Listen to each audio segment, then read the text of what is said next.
अब मैं आपको बताता हूँ कि अपन वोकेबलरी को पढ़ेंगे तो किस हिसाब से पढ़ेंगे। किस हिसाब से पढ़ने का मतलब ये हो गया कि अगर आप वोकेबलरी पढ़ते हो तो उसमें प्रॉब्लम आपको ये आती है कि आप पढ़ना स्टार्ट करते हो लेकिन वोकेबलरी आपको ज़्यादा दिन तक, लंबे समय तक याद नहीं रह पाती। उसका रीज़न ये होता है कि अपन वोकेब पढ़ते टाइम कुछ अपन 10 वर्ड्स ले लेते हैं और उनको रिवाइज भी करते हैं, आगे 10 वर्ड ले फिर याद करते हैं, फिर उनको रिवाइज करते हैं, लेकिन ये सिलसिला ज़्यादा टाइम तक चल नहीं पाता है। क्यों? क्योंकि उसमें एक बोरिंग फील होती है। लेकिन वोकेब याद करने के कुछ तरीके होते हैं जो आपको वोकेब को लंबे समय तक याद रखने में भी हेल्प करेंगे और आपको उस तरीके से वोकेब को याद करने में इंटरेस्ट भी आएगा। ठीक है, तो मैं आपको वो तरीके बताता हूँ जिससे अपन वोकेबलरी को पढ़ने वाले हैं और आप उनको याद करने वाले हैं। ठीक है, तो वोकेबलरी को याद करने के दो तरीके होते हैं। उन दो तरीके में पहला मेथड है, उन दो तरीकों में पहला मेथड है आपका RMT। RMT का मतलब रूट मेथड टेक्निक। पहला मेथड जो मैं आपको बता रहा हूं उसका नाम है रूट मेथड टेक्निक और दूसरा जो मेथड है वो है नेमोनिक्स। पहला मेथड था रूट मेथड टेक्निक और दूसरा मेथड है नेमोनिक्स। क्या होता है ये रूट मेथड टेक्निक? देखिए दोस्तों, कोई भी जो लैंग्वेज होती है, कोई भी जो भाषा होती है, उसकी उत्पत्ति कैसे हुई है उस तरीके को अपन बोलते हैं रूट मेथड टेक्निक या फिर उसको बोला जाता है एटिमोलॉजी। अब उत्पत्ति कैसे होती है, जैसे अगर अपन हिंदी की बात करें तो हिंदी में कोई भी शब्द जैसे होता है तो उस शब्द को अपन 3 हिस्सों में डिवाइड कर सकते हैं। एक होता है अपना मूल शब्द और एक उपसर्ग और एक प्रत्यय। अगर आपको मूल शब्द की डेफिनेशन पता हो तो मूल शब्द वो होता है जिसका कोई ना कोई अर्थ निकलता है। ठीक है, और उपसर्ग वो होता है जो किसी शब्द के पहले लगता है और उसका मतलब बदल देता है, और प्रत्यय वो होता है जो किसी शब्द के लास्ट में जुड़कर उसका मतलब बदल देता है। सेम थिंग इंग्लिश में भी होती है। 3 चीजें होती है अपने पास किसी भी शब्द के अंदर। एक तो होता है रूट और एक होता है प्रीफिक्स और एक होता है सफिक्स। ये तीनों चीजें मिलकर एक वर्ड, एक शब्द बनाते हैं। जैसे कि मैं आपको कोई शब्द बताता हूं, पहला शब्द मैंने लिया बायोलॉजी। जैसे आपके पास ये एक शब्द लिखा हुआ है, एक वर्ड लिखा हुआ है बायोलॉजी। अगर इसकी अपन एटिमोलॉजी देखें तो इसके अंदर 2 रूट आपको नजर आएंगे। 2 रूट आपको नजर आएंगे।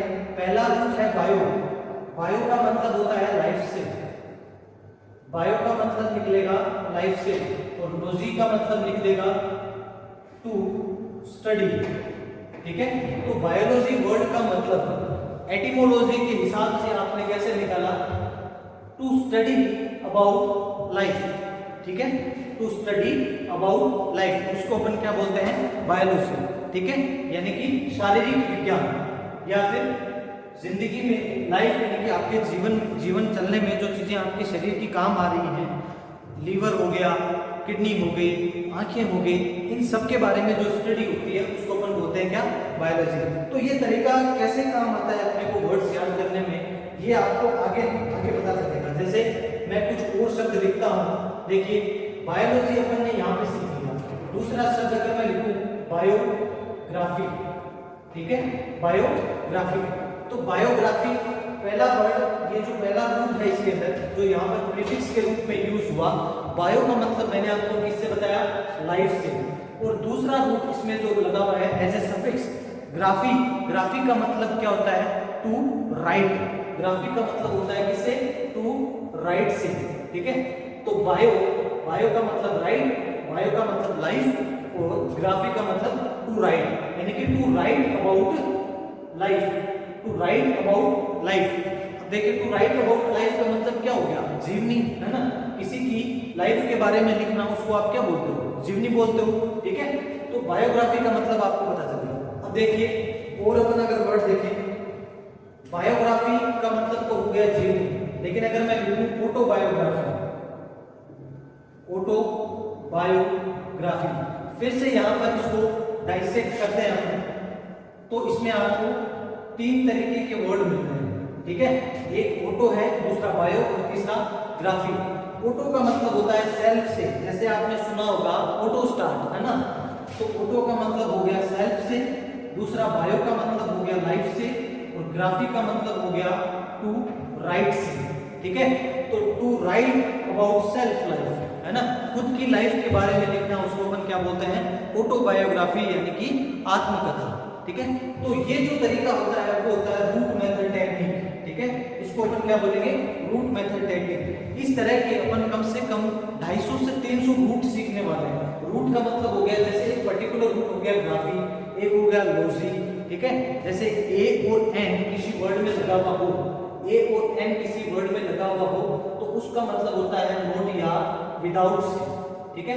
इस तरीके के अपन लगभग 250 से 300 रूट सीखने वाले हैं, और हर रूट पे आपको कम से कम 7 से 10, 8 से 10 वर्ड्स मिलेंगे। तो अगर अपन 250 से 300 रूट वर्ड्स की क्लास लेंगे तो लगभग आपके 2.5 से 3,000 वर्ड्स आपके उंगलियों पर होंगे, ठीक है। दूसरी बात ये, जब आप रूट स्टडी कर लोगे और 250 से 300 रूट वर्ड्स पे आपकी अगर कमांड हो गई, तो आपके सामने अगर कोई नया शब्द भी आएगा तो उसका अनुमान लगाने में आप कैपेबल होगे, यानी कि कोई नया शब्द होगा उसका भी अर्थ आपके दिमाग में सेट हो जाएगा कि हाँ इसका मतलब, इसका अर्थ ये निकल सकता है। जैसे मैं कुछ और शब्द आपको बताऊं, इसके अंदर देखिए क्या क्या यूज हुए हैं। एक तो आपको नजर आ रहा है वॉर, ठीक है, VOR, जो यहाँ पर मूल शब्द है, यहाँ पर रूट है इसमें वॉर, जिसका मतलब होता है टू ईट से, यानी कि खाने से। दूसरा रूट है जो प्रीफिक्स के रूप में यूज हुआ है, इसका मतलब है कार्नी, यानी कार्नी का मतलब होता है फ्लेश, यानी कि मांस से, ठीक है। और दूसरा OUS, ये है यहाँ पर सफिक्स, जो इस वर्ड को क्या बना रहा है, एडजेक्टिव बना रहा है, ठीक है। प्रीफिक्स और सफिक्स ये मैं आपको अलग से बताऊंगा। जनरली सफिक्स क्या करते हैं, पार्ट्स ऑफ स्पीच को चेंज करते हैं। जैसे पार्ट्स ऑफ स्पीच को चेंज करने से मतलब ये हो गया, अगर आप वो किसी वर्ब के आगे सफिक्स जोड़ते हो तो वो कभी नाउन बन जाएगा, है ना। जैसे मैंने एक शब्द लिखा है यहाँ पर ऑनेस्ट, तो ऑनेस्ट है यहाँ पर क्या, एडजेक्टिव है, लेकिन अगर मैं इसके आगे वाई सफिक्स जोड़ देता हूं तो ये क्या बन जाएगा, नाउन। कौन सी नाउन, एब्स्ट्रैक्ट नाउन, जिसको आप छू नहीं कर सकते, सिर्फ फील कर सकते हो, उसको आप क्या बोलते हो, एब्स्ट्रैक्ट नाउन, यानी कि भाववाचक संज्ञा। तो पहले ऑनेस्ट क्या था, एडजेक्टिव यानी कि विशेषण था, और अब ये क्या हो गई, नाउन हो गई, ठीक है। तो सफिक्स जनरली क्या करते हैं, पार्ट्स ऑफ स्पीच को क्या कर देते हैं, चेंज कर देते हैं। तो OUS सफिक्स इसको क्या बना रहा है, एडजेक्टिव बना रहा है। अब मैं आपको इस शब्द का मतलब बताता हूं। कार्निवोरस का मतलब होता है जो टू ईट फ्लेश, यानी कि ऐसे जीव जंतु जो मांस खाते हैं, जो मांसाहारी होते हैं, उनको अपन बोलते हैं क्या, कार्निवोरस। अब ये तरीका आपको कैसे हेल्प करेगा और वर्ड्स याद करने में, आप इस रूट को पकड़ोगे, ठीक है। आपको ये रूट ध्यान में रखना है हमेशा, लॉजी ध्यान में रखना है, ग्राफी ध्यान में रखना है। अगर आपको वो ध्यान में है तो अगर कभी मैंने एक शब्द लिखा हर्बीवोरस, अगर कभी आपके सामने ये वर्ड आया हर्बीवोरस, तो आपको इस वोर का मतलब पता है, इसका मतलब तो किससे होता है, खाने से होता है, ठीक है। तो आपको ये पता है कि भाई बात इस वर्ड में किससे संबंधित बात हो रही है, खाने से संबंधित बात हो रही है।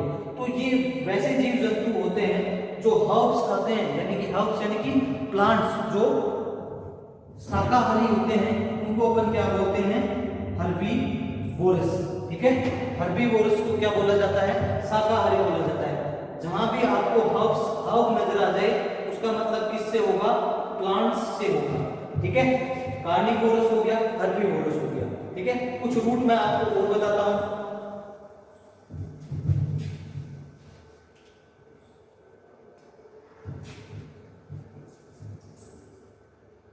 देखिए, जैसे मैंने एक वर्ड लिया क्लेप्टोमेनिया, क्या लिखा हुआ है, क्लेप्टोमेनिया। अब देखिए ये जो सफिक्स है यहाँ पर मेनिया, इसका मतलब होता है एक, आप इसको मेंटल डिसऑर्डर बोल सकते हो, है ना।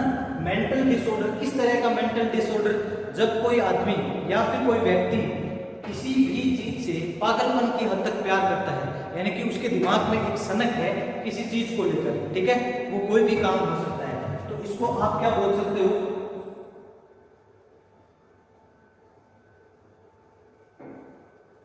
Mental disorder. मैनिया का मतलब क्या निकलेगा? ए मेंटल डिसऑर्डर, जिसके अंदर आज व्यक्ति को किसी भी हद तक किसी वस्तु या फिर कोई काम करने के लिए उसको एक सनक पैदा हो जाती है, ठीक है।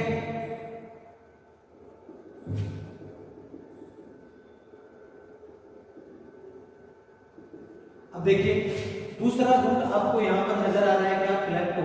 क्लेप्टो का मतलब होता है चोरी से। क्लेप्टो का मतलब किससे होता है? चोरी से। तो क्लेप्टोमेनिया क्या हो गया? एक ऐसी मेंटल बीमारी, एक ऐसी मानसिक बीमारी जिसके अंदर इंसान क्या करने लग जाता है, उसको चोरी करने की आदत हो जाती है। वो कहीं भी जाता, होटल में गया कोई चीज चुरा ली, किसी के घर में गया उसको कोई चीज पसंद आ गई, झट से पॉकेट में रख ली। अब आपको यहाँ से क्या ध्यान रखना है कि मैनिया का मतलब होता है एक मेंटल डिसऑर्डर, और क्लेप्टो का मतलब किससे होता है? चोरी से होता है, ठीक है। अब आगे जब भी आपके ये मैनिया वर्ड ध्यान में आएगा या फिर कहीं भी मैनिया वर्ड लिखा हुआ आपको मिलेगा, तो उसका मतलब आप झट से क्या लगा लोगे कि भाई ये एक तो पागलपन की हद तक जो सनक होती है वो बीमारी की बात हो रही है। जैसे कि मैंने यहाँ पर लिख दिया साइनोमेनिया, ठीक है। तो साइनोमेनिया क्या हो जाएगा? साइनो जो रूट होता है वो डॉग से संबंधित होता है, ठीक है। यानी कि साइनोमेनिया का मतलब हो गया कुछ ऐसे व्यक्ति होते हैं जो जिनको डॉग्स पालने की एक सनक होती है, जो उनको कहीं भी कुत्ता दिख गया तो उसको पकड़ लिया और उसको घर में लाके बांध दिया, उसको पालना दिया। तो ये जो बीमारी होती है उसको अपन बोलते हैं साइनोमेनिया, ठीक है। ऐसे ही होता है पायरोमेनिया, ठीक है। ऐसे क्या होता है? पायरोमेनिया। पायरो का मतलब होता है फायर, यानी कि आग से। तो पायरोमेनिया क्या हो जाएगा? जो जिसको क्या हो, आग लगाने की बीमारी हो, है ना, आग लगाने की मानसिक बीमारी हो। कहीं भी किसी का कोई खाली फर्नीचर पड़ा है तो झट से जाके उसमें आग लगा दी, है ना, किसी की कोई झोपड़ी खड़ी है उसमें जाके आग लगा दी। तो इस तरह की जो बीमारी होती है दिमाग के अंदर कि मेरे को तो आग लगानी है बस, ठीक है, तो उसको अपन क्या बोलते हैं? पायरोमेनिया बोलते हैं, ठीक है। तो ये सफिक्स होते हैं, ये अपन क्लास जब अपनी, ये तो आपका जनरल इंट्रोडक्शन है, जब आपकी क्लास स्टार्ट हो जाएगी तो हर सफिक्स पे, हर प्रीफिक्स पे, हर रूट पे आपको 8-8, 10-10 वर्ड्स मिलेंगे और आपके अंदर एक समझ पैदा हो जाएगी रूट वर्ड्स को लेकर, ठीक है।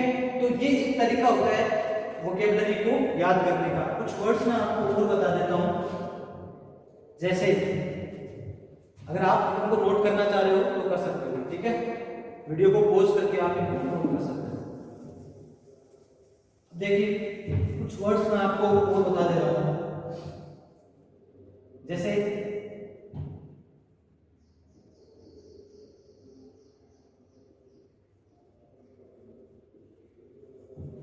एक वर्ड लिखा मैंने मोनार्की या फिर मोनार्क, ठीक है।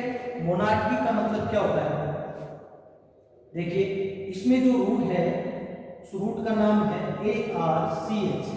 आर्क का मतलब होता है गवर्नमेंट, आर्क का मतलब होता है, आर्क का मतलब होता है गवर्नमेंट या फिर रूल्स, ठीक है, यानी कि राज्य या फिर शासन से मतलब होता है किसका? आर्क का। तो मोनार्की क्या हो जाएगा? इसके अंदर दो रूट आपको नजर आ रहे हैं, एक तो मोनो और दूसरा आर्क। मोनो का मतलब होता है वन से, मोनो का मतलब एक, डाई का मतलब दो। तो एक आदमी की जो सरकार होती है, एक आदमी की जो सरकार होती है उसको बोला जाता है मोनार्की, ठीक है। तो कोई एक बंदा शासन कर रहा है यानी कि वो क्या होता है? सम्राट, ठीक है। तो मोनार्क को क्या बोला जाता है? सम्राट बोला जाता है, ठीक है। मोनार्क को अपन क्या बोलते हैं? सम्राट बोलते हैं। अब आर्क से आप बहुत सारे वर्ड्स बना सकते हो, जैसे अगर आपको कहीं लिखा हुआ नजर आ जाए एंड्रोआर्की, ठीक है। ये जो आर्क में आपको, जो मैं आर्क आपको रूट बता रहा हूं, सेम यही मतलब किसका होता है? क्रेसी का मतलब भी यही होता है, ठीक है। आर्क और क्रेसी का मतलब क्या होता है? गवर्नमेंट या फिर रूल से, ठीक है। तो एंड्रोआर्की या फिर एंड्रोक्रेसी, एंड्रोआर्की या फिर एंड्रोक्रेसी एंड्रोक्रेसी। एंड्रोक्रेसी का मतलब क्या हो जाएगा? क्रेसी का मतलब आपको पता है रूल या फिर गवर्नमेंट से, एंड्रो का मतलब होता है मैन से। एंड्रो का मतलब मैन यानी कि आदमी। तो आदमी की सरकार को क्या बोलेंगे? एंड्रोआर्की या फिर एंड्रोक्रेसी, यानी कि एक ऐसी सरकार जो सिर्फ पुरुषों के द्वारा चलाई जा रही है उसको अपन बोलेंगे क्या? एंड्रोक्रेसी। ऐसे ही अगर मैं आपको लिखूं गायनेकोक्रेसी, गायनेकोक्रेसी, गायनेकोक्रेसी क्या हो जाएगा? एक ऐसी सरकार जो महिलाओं के द्वारा चलाई जा रही है उसको अपन क्या बोलेंगे? गायनेकोक्रेसी। यहाँ पर जो आपको रूट नजर आ रहा है GYNE या फिर GYN, इस रूट का मतलब होता है फीमेल से, ठीक है, यानी कि महिलाओं से संबंध होता है किसका? गाइन का। जैसे कि गायनेकोलॉजिस्ट या गायनेकोलॉजिस्ट, लॉजी का मतलब मैंने आपको बताया था टू स्टडी, ठीक है। तो गायनेकोलॉजिस्ट क्या हो जाएगा? एक गायनेकोलॉजिस्ट यानी कि एक ऐसी फीमेल डॉक्टर जो स्त्री रोग में क्या है? विशेषज्ञ है, ठीक है। गायनेकोलॉजिस्ट को अपन क्या बोलते हैं? स्त्री रोग विशेषज्ञ। वैसे ही एंड्रोलॉजिस्ट क्या हो जाएगा? पुरुष रोग विशेषज्ञ, ठीक है। तो इस तरीके से स्टडी किया जाता है वर्ड्स को, वोकैबुलरी को याद करने के लिए ये बेस्ट तरीका होता है रूट मेथड टेक्निक। आगे बात समझ में आपके? तो आगे आने वाली क्लासेस के अंदर अपन क्या करने वाले हैं?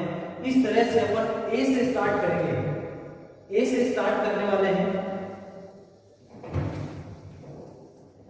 ए से स्टार्ट करके जेड तक जितने भी आपके इंपॉर्टेंट रूट वर्ड्स होते हैं, जितने भी आपके इंपॉर्टेंट रूट्स होते हैं उसको अपन लेंगे। जैसे हर दिन एक रूट ले लिया और उस पर आपको कम से कम 10 या 8 वर्ड, 8 से 10 वर्ड आपको करवा दिए। जैसे कि ए से अगर अपन स्टार्ट करें तो ए या एन, जिसका मतलब किससे होता है? नॉट या विदाउट से, नॉट या विदाउट से। जैसे अगर आपको लिखा, यहाँ लिखा हुआ नजर आ जाए, अगर बायोलॉजी लिखा हुआ है, इसके आगे अगर मैं ए लगा दूं, ए बायोलॉजी, ठीक है, तो ए बायोलॉजी क्या हो जाएगा? जिसके अंदर लाइफ के बारे में स्टडी नहीं की गई है उसको अपन ए बायोलॉजी बोल देंगे, ठीक है, विदाउट लाइफ। वैसे ही अगर मैं यहाँ पर आर्क लिखा हुआ है और मैं यहाँ लिखूं एनआरकी, ठीक है, तो एनआरकी का मतलब क्या हो जाएगा? विदाउट गवर्नमेंट, है ना। जहां पर कोई सरकार नहीं है उसको अपन क्या बोल देंगे? अनआर्की। अनार्की, अनार्की को क्या बोला जाता है? Without government. तो ए या एन, जैसे ए से अपन ने स्टार्ट कर दिया और ए पर अपन जितने भी तरह के रूट्स होते हैं, है ना, एरियम हो गया, आर्क हो गया, ठीक है, और एंटी हो गया, एंटी का मतलब बिफोर होता है ना। इस तरह से काफी सारे रूट्स होते हैं। लगभग ए पर आपको 10 से 15 रूट्स मिल जाएंगे। ऐसे ए से स्टार्ट करके अपन जेड तक लगभग 250 से 300 रूट करने वाले हैं, जो कि आपके 2,500 से 3,000 वर्ड्स याद करवा देगा आपको उंगलियों में, ठीक है। तो ये तो एक तरीका हो गया वर्ड्स को याद करने का, रूट मेथड टेक्निक जिसको बोलते हैं। दूसरा तरीका मैंने आपको बताया था, दूसरा तरीका जो मैंने आपको बताया था नेमोनिक्स। दूसरा तरीका जो मैंने आपको बताया नेमोनिक्स। अब नेमोनिक्स क्या होती है? नेमोनिक्स आप एक विज्ञान बोल सकते हो, एक ऐसी विज्ञान जो वर्ड्स को याद करने के लिए आप सराउंडिंग्स से, है ना, अपने माइंड के अंदर कोई ट्रिक बना लो, अपने आसपास की चीजों को देखकर उनको एनालाइज करके अपने माइंड के अंदर एक टेक्निक बना लो, एक ट्रिक बना लो कि इस वर्ड को मुझे इस तरीके से याद करना है। फॉर एग्जाम्पल मैं आपके सामने एक वर्ड लिख रहा हूँ सिडेट, ठीक है, एक वर्ड मैंने आपके सामने लिखा सिडेट। तो सिडेट का मतलब क्या होता है? ठीक है, पहले तो मैं आपको इसका मतलब बता देता हूँ। सिडेट का मतलब होता है वेल बिहेव, वेल बिहेव, यानी कि कोई बंदा जिसका व्यवहार अच्छा है, उसका बिहेवियर अच्छा है, जो रेस्पेक्टफुल है, जो रेस्पेक्टफुल है, उसको अपन क्या बोलते हैं? सिडेट, जो कि एक क्या है? एडजेक्टिव। क्यों? क्योंकि ये किसी आदमी की विशेषता है। किसी आदमी की क्वालिटी सिडेट क्या है कि वो सिडेट है, यानी कि वो क्या है वेल बिहेव्ड है। अगर आपको ये वर्ड याद करना हो तो आप दिमाग में एक ट्रिक बना सकते हो। क्या ट्रिक बना सकते हो? जैसे सिडेट के लिए मैंने एक ट्रिक बनाई और वो क्या है कि आप जब कभी भी कहां पर जाओ, किसी लड़की के साथ अगर आपको डेट पर जाना है, किसी लड़की के साथ अगर आपको डेट पर जाना है तो आपको कैसा रहना चाहिए? सिडेट रहना चाहिए। यानी आपको कैसा रहना चाहिए? वेल बिहेव्ड रहना चाहिए, यानी आपका बिहेवियर कैसा होना चाहिए? अच्छा होना चाहिए। ठीक है, आगे आपको बात समझ में एक कुछ वर्ड मैं आपको और बता देता हूं। जैसे एक वर्ड मैंने लिखा रेप्रोबेट, क्या लिखा हुआ है? रेप्रोबेट। ठीक है, रेप्रोबेट का मतलब होता है पथभ्रष्ट। ठीक है, यानी कि जो अपने पथभ्रष्ट, यानी कि जो अपने पथ से भटका हुआ है, जो बेईमान है, उसको आप क्या बोलते हो? रेप्रोबेट बोलते हो। ठीक है, तो अगर आपको इससे एक ट्रिक बनानी हो तो आप कैसे बना सकते हो? आपने ये शब्द ले लिया बैट। ठीक है, बैट यानी कि बैट को यहां से आप इस तरीके से देख सकते हो कि बैट का मतलब एक क्या होता है? शर्त या फिर जुआ। ठीक है, तो जो बंदे बैट लगाते हैं, जो बंदे शर्त लगाते हैं, वो कैसे होते हैं? रेप्रोबेट होते हैं। वो अपने पथ से क्या होते हैं? भटके हुए होते हैं। ठीक है, आगे बात समझ में। तो ये एक तरीका होता है मेमोनिक्स, जिसको आप मेमोरी विज्ञान भी बोल सकते हो। मेमोनिक्स को क्या बोल सकते हैं? याददाश्त विज्ञान भी बोला जा सकता है। ठीक है,